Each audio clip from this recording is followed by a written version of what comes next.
আসসালামু আলাইকুম viewers, cooking 24 আওয়ারে আপনাদের স্বাগতম। আজকে আবারও নিয়ে হাজির হলাম বোয়াল মাছের পাতলা ঝোলের রেসিপি। আশা করি এই ভিডিওটা স্কিপ না করে সম্পূর্ণ ভিডিওটা দেখে নেবেন, আপনাদের অনেক উপকারে আসবে। আর ভিডিওর কালার দেখে যাচাই না করে কিভাবে রান্না করেছি সেটা অবশ্যই দেখে ট্রাই করবেন।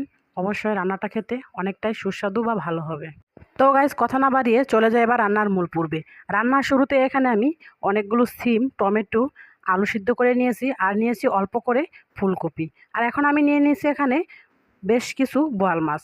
আর মাছগুলোকে ভালোভাবে ধুয়ে পরিষ্কার করে নিয়েছি আর এখন ভেজে নেওয়ার জন্য রেডি করে নেব। মাছগুলো ভাজার জন্য শুরুতে দিয়ে দেব সামান্য লবণ ও হলুদ।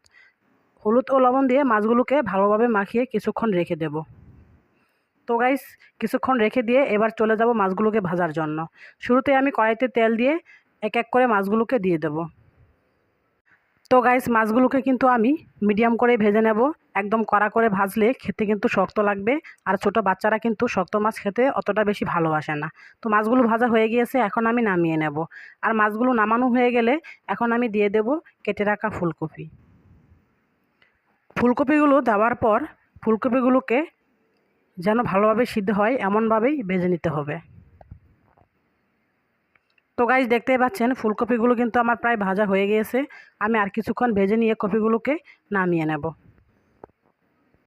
কপিগুলো উঠানো হয়ে গেলে কড়াইতে দিয়ে দেব সামান্য পরিমাণ তেল। তেলটা দেওয়ার পর দিয়ে দেব অল্প করে জিরে। আর জিরেটা হালকা ভাজা হয়ে গেলে দিয়ে দেব আমি পেঁয়াজ কুচি। পেঁয়াজগুলোকে ভালোভাবে ভেজে নিয়ে এখন আমি দিয়ে দেব পরিমাণ মতো রসুন বাটা। রসুন বাটাটা দেওয়ার পর হালকা ভেজে নিয়ে দিয়ে দেব সামান্য পরিমাণে পানি। আর পানিটা দেওয়া হয়ে গেলে এখন আমি দিয়ে দেব পরিমাণ মতো শুকনো মরিচের গুঁড়ো, পরিমাণ মতো হলুদের গুঁড়ো, দিয়ে দেব পরিমাণ মতো সজ ও জিরার গুঁড়ো, আর দিয়ে দেব স্বাদ মতো লবণ। আর সবগুলো মশলাকে এখন একসাথে ভালো করে কষিয়ে নেব যতক্ষণ মশলা থেকে তেলটা না বের হয়।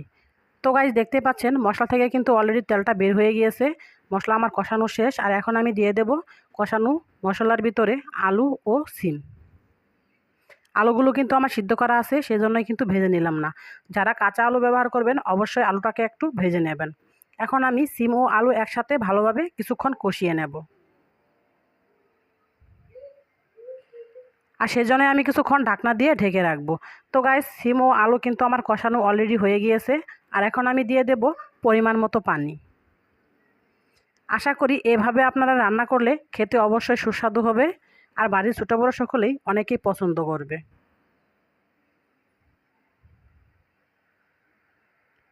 তো গাইস, পানির পরিমাণটা আপনারা আপনাদের ঝোলের পরিমাণ অনুযায়ী দিবেন।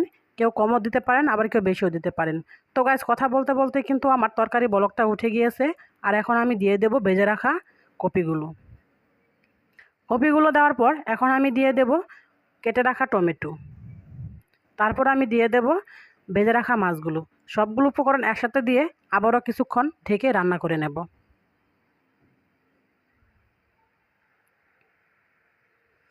হালকা নাড়াচাড়া দিয়ে আমি একটু মিশিয়ে তারপর ঢেকে দিচ্ছি। তো গাইস, দেখতেই পাচ্ছেন সবগুলোই কিন্তু ভালোভাবে সিদ্ধ হয়ে গিয়েছে। আর দেখতেও কিন্তু তরকারিটা অনেকটা ইয়ামি লাগছে। আর এখন আমি দিয়ে দেব অল্প করে জিরার গুঁড়ো। জিরার গুঁড়ো দেওয়ার পর আবারও কয়েক মিনিট রান্না করে নেব।